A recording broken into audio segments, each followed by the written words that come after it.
डाक्तरी छात्री मृत्यु मामलें सामना को आसी चांचल्यकर तथ्य। चंद्रिका हेम्ब्रम सहित संपर्क रखा चाहू नथिले पुरुष बंधु तथा ओएस ऑफिसर भीमसेन टुडू। चंद्रिका मां को एने जणाई फोन कॉल रे उभय कथा हेला बेले चंद्रिका सहित तांकर आउ प्रेम नाही, मन आउ लागू नाही, चंद्रिका भल लागू नाहंती बोली से कहिथिले। जार कॉल रेकर्ड एबे सामना को आसी। 2 दिन तले बालेश्वर फकीर मोहन मेडिकल कॉलेज एमबीबीएस तृतीय वर्षर छात्री चंद्रिका हेम्ब्रम मृतदेह काठजोड़ी नदी उद्धार होता। मृत छात्री घर मयूरभंज उदला थाना राईदांडिया गांव में झील को हत्या अभियोग मां कर। प्रेमिक तथा ओएस ऑफिसर भीमसेन टुडूंकर एथिरे संपृक्ति थिबा अभियोग होइछि।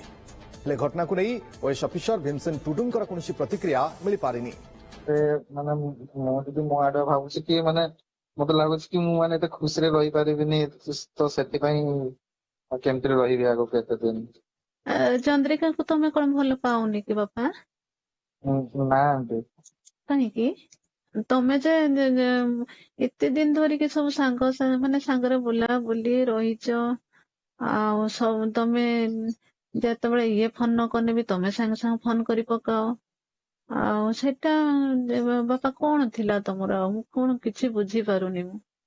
से भल पाइबाटा आसुनी सेटा होची प्रॉब्लम। माने आसीथि तो एमती किसी असुविधा हेई नथांता। बाकी सेटा ही मुदा कहउतले भल पाइबा जदी रहिबनी पुनी आगु केमती रहिबा।